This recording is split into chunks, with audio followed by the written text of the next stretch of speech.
Good morning student. आज हम देखेंगे वर्टिकली अपोजिट एंगल्स या फिर शीर्षाभिमुख कोण या फिर दूसरा नाम इसका होता है ऊर्ध्वाधर विपरीत कोण। अब क्या होते हैं इन्हें हम देखते हैं, समझते हैं। देखिए, जब भी कोई भी टू लाइंस क्या है, जब भी कोई भी टू लाइंस आपस में इंटरसेक्ट करती हैं, क्या करती हैं, आपस में क्या करती हैं, इंटरसेक्ट करती हैं एक पॉइंट पे, यानी प्रतिच्छेदन करती हैं, इंटरसेक्ट करती हैं एक पॉइंट पे। जैसे मैं नाम दे सकता हूँ O, ठीक है।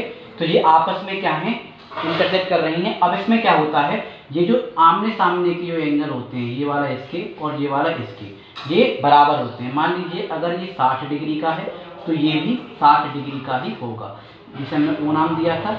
मान लीजिए अगर ये एक तरह से लीनियर पेयर भी बना रहा है, जैसे कि आप देख सकते हैं। अगर ये 60 डिग्री का है तो लीनियर पेयर में क्या होता है, दोनों एंगल मिलकर जो है आपस में 180 डिग्री के होते हैं, तो ये 120 डिग्री का होगा, यानी कि ये 120 डिग्री का होगा। तो इसके सामने वाला भी वर्टिकली अपोजिट एंगल क्या होगा, 120 डिग्री का होगा। इसे हम वर्टिकली अपोजिट एंगल BOA इस तरह से शॉर्ट में लिख देते हैं। तो आप समझ में आ गया होगा शीर्षभिमुख कोण कौन से होते हैं। जब कोई भी दो लाइन आपस में इंटरसेक्ट करती हैं, ठीक है, तो उनके आमने सामने वाले जो एंगल होंगे वो वर्टिकली अपोजिट एंगल होते हैं, आपस में बराबर होते हैं और चारों तरफ से जो 180 डिग्री क्रिएट करते हैं। मान लीजिए आपको अगर अगर आपको ये दे रखा है 60 डिग्री, आपसे पूछा जाए इसका वर्टिकली अपोजिट एंगल क्या होगा, तो 60 डिग्री होगा।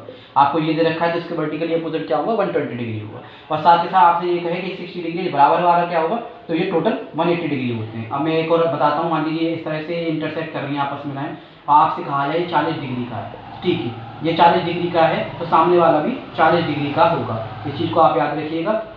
और वहीं आपसे ये पूछा जाए ये कितना होगा, तो 180 में से 40 घटा दीजिए तो ये बच गया 140। तो इसके सामने वाला भी वर्टिकली अपोजिट एंगल ये भी 140 होगा। तो आई होप आप लोगों को समझ में आया होगा। इनका ये टोटल होगा 180 डिग्री होगा, याद रखिएगा। हर चारों तरफ से इनका ये टोटल होगा 180 डिग्री होगा। और सामने इंटरसेक्ट पे, और दो लाइन जब आपस में इंटरसेक्ट करती हैं तो उसके सामने आमने सामने वाले शीर्षभिमुख कोण जो होते हैं वो आपस में बराबर होते हैं। आई होप आप लोगों को वीडियो अच्छी लगी होगी। Thank you, have a nice day.